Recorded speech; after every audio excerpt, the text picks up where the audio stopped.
నమస్తే welcome to four sides TV then Vijay. Montha తుఫాను ఆంధ్రప్రదేశ్ రాష్ట్రాన్ని చిగురుటాకులా వణికిస్తోంది. భారీ వర్షాలు, ప్రచండ గాలులతో కాకినాడ తీర ప్రాంతాల్లో పరిస్థితి భయంకరంగా మారింది. అటు సముద్రం అలలు ఉవ్వెత్తున ఎగసిపడుతున్నాయి. బలమైన ఈదురుగాలులకు చెట్లు విరిగిపోతున్నాయి. రోడ్లు ధ్వంసమయ్యాయి. తుఫాన్ తీవ్రత నేపథ్యంలో ప్రధాని మోదీ ఏపీ సీఎం చంద్రబాబుకు ఫోన్ చేశారు.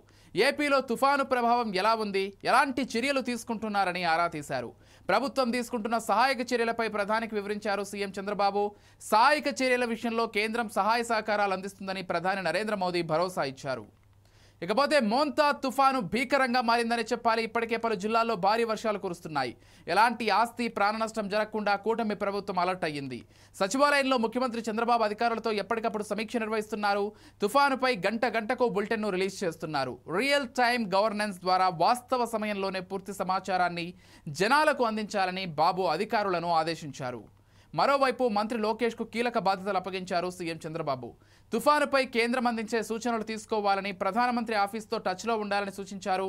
ఎప్పటికప్పుడు ఆంధ్రప్రదేశ్కు చెందిన సమాచారాన్ని కేంద్రంతో పంచుకుంటూ తుఫానుపై ఇచ్చే ఇన్పుట్స్ తీసుకుంటూ అలర్ట్ చేయాలని కోరారు. కామన్గా విపత్తులు వచ్చినప్పుడు రాష్ట్ర ప్రభుత్వాలే కేంద్రాన్ని సాయం కోరతాయి. ఇదంతా తుఫాన్ అనంతరం జరిగే ప్రక్రియ. కానీ ప్రధాని మోదీ స్వయంగా చంద్రబాబుకే ఫోన్ చేసి ఆరా తీసి అండగా ఉంటామని చెప్పారు.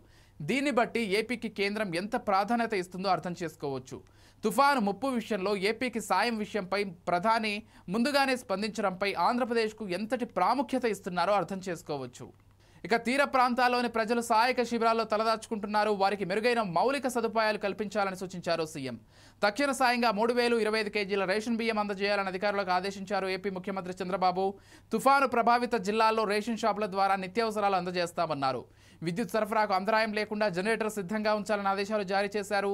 అత్యవసరమైతేనే ప్రజలు బయటికి రావాలని కోరారు అధికారులు. మరోవైపు ఆంధ్రప్రదేశ్ ఉప ముఖ్యమంత్రి పవన్ కళ్యాణ్ కూడా తుఫాను ప్రభావంపై ఎప్పటికప్పుడు రివ్యూ నిర్వహిస్తూ అధికారులకు తగిన ఆదేశాలు జారీ చేస్తున్నారు.